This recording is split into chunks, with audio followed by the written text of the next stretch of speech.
আপনারা জানেন যে আজকে বিজ্ঞ সিএমএম আদালতে রূপালী পর্দার একজন নায়িকা নুসরাত ফারিয়া তাকে একটি হত্যা প্রচেষ্টা মামলায় পাটার থানার একটি হত্যা প্রচেষ্টা মামলায় তাকে সে এজাহার নামী আসামি তাকে তদন্তকারী কর্মকর্তা আজকে আদালতে উপস্থাপন করেন। আপনারা জানেন যে সে থাইল্যান্ডে পালিয়ে যাওয়ার সময় শাহজালাল আন্তর্জাতিক বিমানবন্দরে তাকে আটক করা হয়। সেখান থেকে এই বাটা থানা নেওয়া হয়, সেখান থেকে আদালত তাকে নিয়ে আসা হয়। তার বিরুদ্ধে অভিযোগ হলো যে সে ফ্যাসিস্টের একজন অন্যতম সহযোগী। গত 15 বছর যারা এই ফ্যাসিস্ট হাসিনাকে সহযোগিতা করেছে তাদের অভিনয়ের মাধ্যমে, নায়ক গানের মাধ্যমে এবং বিভিন্নভাবে ফ্যাসিজম চালিয়ে যাওয়ার জন্য তারা সহযোগিতা করেছে, তার মধ্যে সে একজন অন্যতম। এবং এও জানেন যে বৈষম্যবিরোধী ছাত্র আন্দোলনের সময় যেসব নায়ক নায়িকা এবং নর্তকী এবং যারা বিভিন্ন ধরনের পেশার সঙ্গে জড়িত, যারা এটার সঙ্গে যারা ছিল, তারা যারা হাসিনার পক্ষে কাজ করেছে তাদের মধ্যেও ছিল, তাদের সঙ্গেও তার সম্পর্ক এবং সেই ছিল এই ফারিয়া।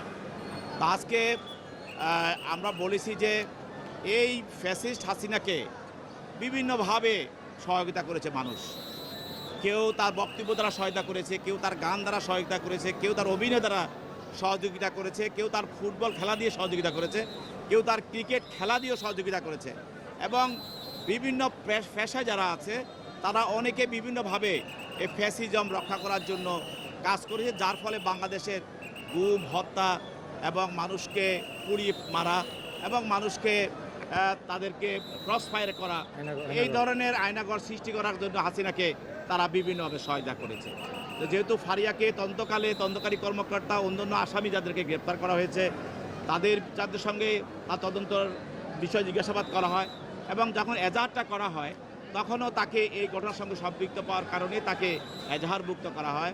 এবং পরবর্তীতে আমরা জানেন যে এজাহার করার পরেও আমাদের তদন্তকারী কর্মকর্তা তদন্ত করাকালীন সময় তাদের এই ঘটনার সঙ্গে তাদের বিভিন্ন ধরনের মোবাইল ডিভাইস এবং তাদের কথোপকথন এবং তাদের বিভিন্ন ফটো এবং তাদের স্ক্রিনশট বা ফেসবুক বিভিন্ন ধরনের কনভারসেশন যাদেরকে আমরা পাই এই ফ্যাসিস্ট হাসিনার সঙ্গে যারা জড়িত ছিল এবং বৈষম্যবিরোধী ছাত্র আন্দোলনে হত্যার বিরুদ্ধে এবং হত্যার সঙ্গে যারা কাজ করেছে এবং হাসিনাকে যারা সহযোগিতা করেছে, বৈষম্যবিরোধী আন্দোলনের বিরুদ্ধে যারা কাজ করেছে তাদের মধ্যে তাকে সম্পৃক্ত পাওয়া যায়। আপনার সঙ্গে কোনো কথা বলেছেন কি, আদালতে কিছু বলেছে কিনা?